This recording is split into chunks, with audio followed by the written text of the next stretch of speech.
Assalamualaikum warahmatullahi wabarakatuh. Bagaimana kabarnya hari ini? Semoga masih tetap semangat untuk belajar ya. Oke, pada video kali ini kita akan belajar logika matematika, melanjutkan video yang sebelumnya, yaitu dasar-dasar logika part 3. Untuk saat ini kita akan belajar tentang modus ponen dan tolen. Untuk selengkapnya, marilah kita simak video selengkapnya. Nah, sebelum kita belajar tentang modus ponen dan modus tolen, kita cari tahu dulu apa itu definisi dari argumen. Nah, argumen itu adalah suatu rangkaian kalimat. Argumen nanti itu akan ada yang bernilai valid dan ada yang bernilai invalid. Sedangkan hipotesis itu merupakan suatu asumsi atau dugaan awal. Sedangkan kesimpulan adalah kalimat terakhir yang nantinya kita dapatkan. Nah, suatu argumen itu akan dikatakan valid apabila untuk sembarang pernyataan yang disubstitusikan ke dalam hipotesis, jika semua hipotesis tersebut benar, kesimpulannya juga bernilai benar. Sebaliknya, meskipun semua hipotesisnya benar, tetapi ada kesimpulan yang salah, maka argumen tersebut dikatakan invalid.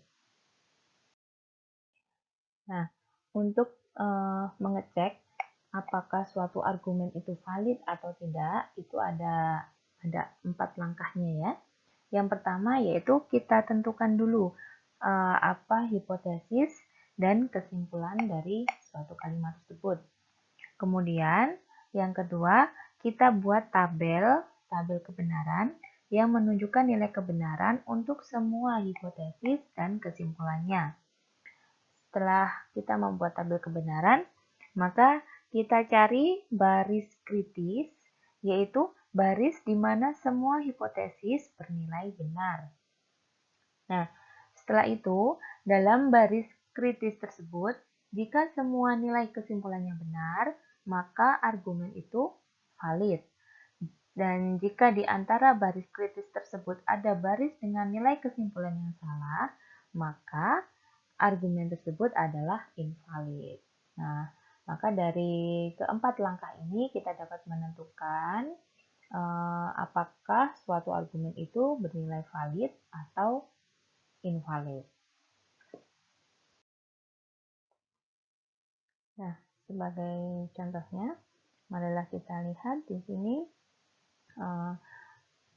tentukan apakah argumen di bawah ini bernilai valid atau invalid. Nah, pada soal yang A ini, di sini kita mempunyai dua hipotesis ya. Yang ini hipotesis, yang ini adalah kesimpulannya. Jadi ini hipotesis, yang ini kesimpulannya. Kemudian kita buat tabel kebenaran ini. Nah, jadi bisa kita lihat di sini yang ini adalah hipotesis, dan yang ini adalah kesimpulannya. Nah, setelah itu kita cari baris kritis yang bernilai benar. Nah, yang bernilai benar di sini kan ini ya, ada tiga baris ya. Ada 3 baris di sini yang semuanya bernilai benar, yaitu baris kedua, 4, dan ke-6. Di sini baris ini menunjukkan semua hipotesisnya bernilai benar. Di sini bernilai T ya, true, benar. Nah, pada baris-baris tersebut kesimpulannya pun juga bernilai benar. Ini benar, dan benar. Dengan demikian, dapat disimpulkan bahwa argumen ini bernilai valid.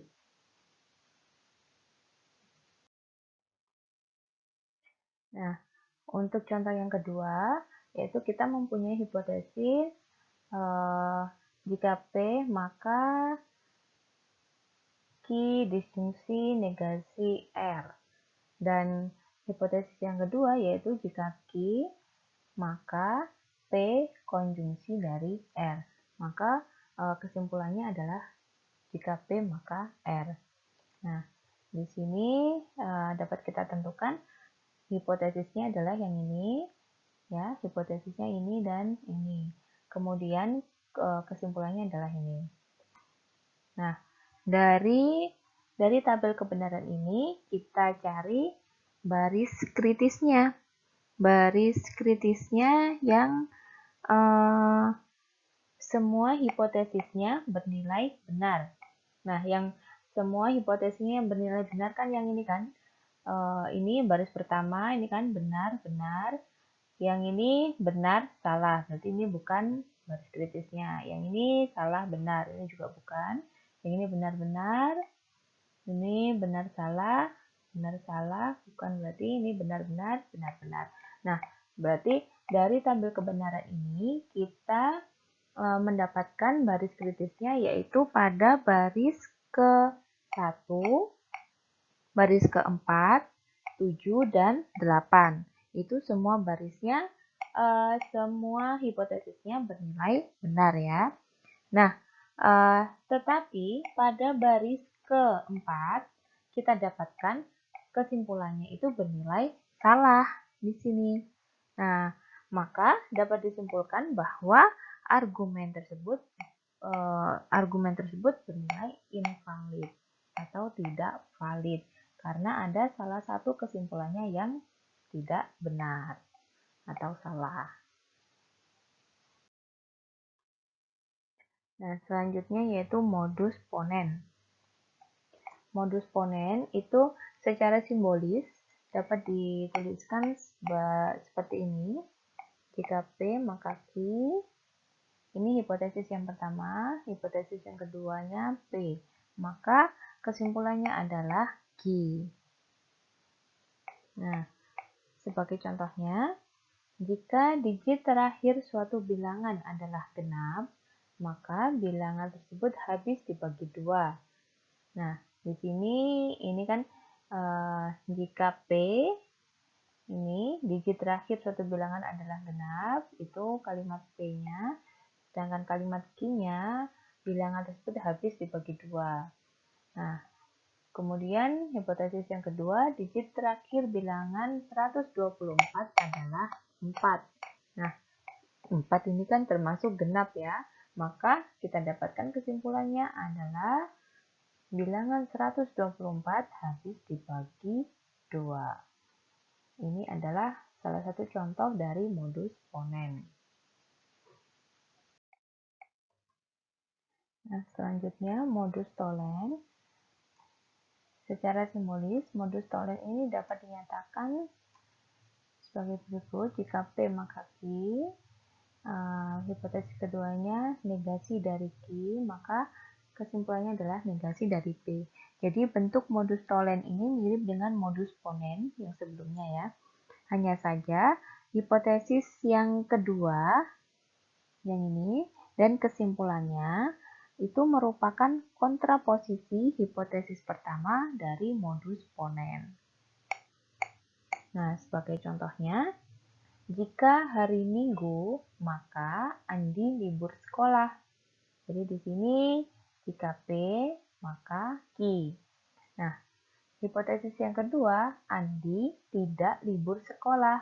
Nah, berarti kan di sini negasi dari Q ya.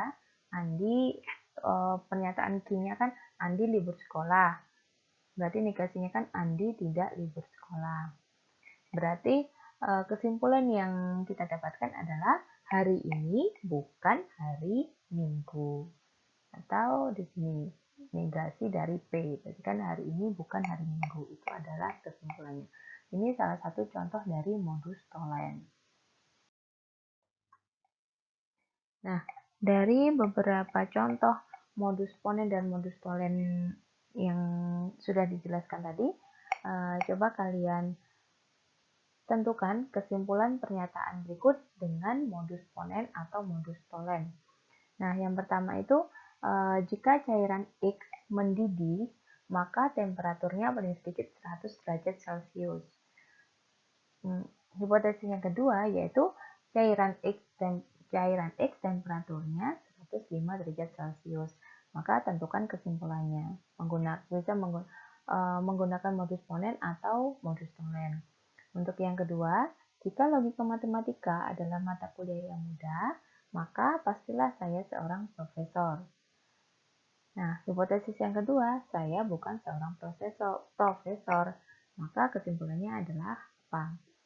Yang ketiga, jika poligon ini adalah suatu segitiga, maka jumlah sudut-sudutnya adalah 180 derajat. Hipotesis kedua, jumlah sudut poligon ini tidak 180 derajat. Maka kesimpulannya adalah soal yang keempat, yaitu buatlah contoh pernyataan dari hasil kesimpulan dengan menggunakan modus Ponen dan modus Tholen. Masing-masing silakan kalian beri satu contoh ya. Jadi yang menggunakan modus Ponen satu contoh, yang modus Tholen satu contoh. Oke, saya rasa cukup untuk video kali ini. Kita belajar tentang modus Ponen dan modus Tholen ya. Untuk selanjutnya, pada video berikutnya kita akan mempelajari tentang konjungtif. Nah, cukup sekian video kali ini. Terima kasih atas perhatiannya. Semoga video ini bermanfaat bagi kita semua. Saya akhiri. Wassalamualaikum warahmatullahi wabarakatuh.